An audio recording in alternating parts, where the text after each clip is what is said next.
Mr. Speaker, yesterday Labour MPs voted to remove the winter fuel payment from over 10 million British pensioners, including those with just £13,000 of income. With that decision debated and made, it is now important that the House understands the full consequences of the government's choice. So can I very specifically ask the Prime Minister, will he now publish the impact assessment before the House rises? Prime Minister. Mr. Speaker, the fact of the matter is this. They left a £22 billion black hole. And they hid it from the OBR. And I'm proud of that commitment. I'm proud of Prime Minister Starmer's commitment to provide £3 billion in military aid every year that is needed in your fight. And today I can confirm more than 600 million worth of support for Ukraine, including 242 million this financial year for immediate humanitarian, energy and stabilisation needs. So Keir Starmer's Labour Party on Tuesday overwhelmingly, with thumping majority, voted to scrap the winter fuel allowance for 11.6 million people, all pensioners, in just over 8 million households in Great Britain. These people received between £200 to £300 during winter, but they wouldn't be receiving that amount this year since Starmer has now decided to scrap it. And why has he done it? I'll come to that point shortly. But this topic, as expected, dominated the conversation in the PMQ today.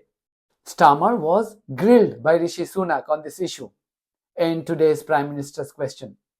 And Starmer blamed Sunak's poor finance management when he was the Prime Minister and said that it was the Conservative Party which was responsible for creating an economic hole of over £22 billion. Thank you, Mr. Speaker. Can I join with the Prime Minister in his words about Her late Majesty the Queen, but also in his words about the Princess of Wales? She's been in the thoughts of everyone across the country, and I know everyone in the House will be delighted and relieved at the progress that she has made. May I also, Mr. Speaker, take this opportunity to pay tribute to Nicholas Howard. This is his last Prime Minister's questions after supporting 8 consecutive Prime Ministers through these sessions. Never my favourite part of the week, but his commendable service made it far more manageable. Mr. Speaker, yesterday Labour MPs voted to remove the winter fuel payment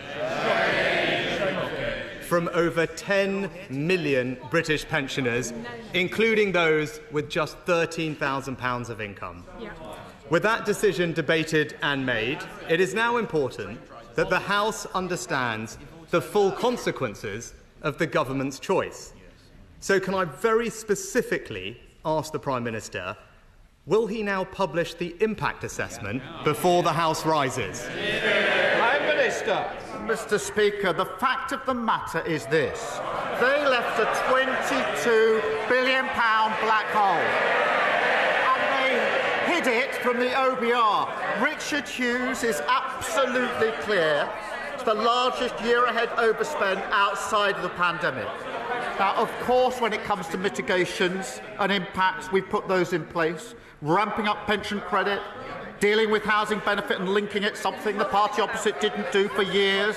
And because of the tough decisions that we're making to stabilise the economy, we can make sure that the triple lock shows that increases in pensions will outstrip any loss of payments. But before he complains about us clearing up his mess, perhaps he'd like to apologise for the £22 billion black hole. Now, this is what Starmer had to say. So he blames the Conservative Party for everything, as you would expect from any Prime Minister to do, because that's politics, right? But what's the reality? So let's look at the numbers. According to the government estimate, Starmer needed just £2 billion to distribute this year's winter fuel allowance amongst 11.6 million people. He needed just 2 billion. And I'm repeating this number, 2 billion. But he said he didn't have this money for his own people, pensioners, who contributed so much to the country's economy all their life. But the same day, literally a few hours later, Starmer's Foreign Secretary David Lammy, he was in Ukraine telling the world that his government had too much money. So much money that it could splash £3 billion to help Ukraine every year for the foreseeable future. And he didn't stop here. He also pledged more than £600 million. Yes, more than £600 million of immediate assistance to Ukraine over and above the £3 billion that UK has already pledged to provide. This £600 million was to take care of energy needs for Ukrainians. This response is in keeping with our commitment to remain Ukraine's staunchest friend. And I'm proud of that commitment. I'm proud of Prime Minister Starmer's commitment to provide £3 billion in military aid every year that is needed in your fight. And today I can confirm more than 600 million worth of support for Ukraine, including 242 million this financial year for immediate humanitarian, energy and stabilization needs, as well as support for reform, recovery and reconstruction. Plus, we're confirming our intention to deploy $484 million worth of World Bank loan guarantees later this year. And the UK is speeding up military deliveries with air defense missiles, equipment of F-16 fighter jets, AS-90 self-propelled guns and spare barrels, military boats and maritime guns having now been delivered. So this is the point I was making. That can you see the absurdity here? Lammy's boss was telling the parliament that he did not have £2 billion to pay winter fuel allowance to his country's own elderly population. His own people who may have even voted for the Labour Party in this year's elections. But Starmer's minion was giving away close to £4 billion to fund a war in a foreign country. Not being able to fund winter fuel allowance isn't the only headache that Starmer is having to grapple with. He doesn't have money to reduce waiting lists in the NHS.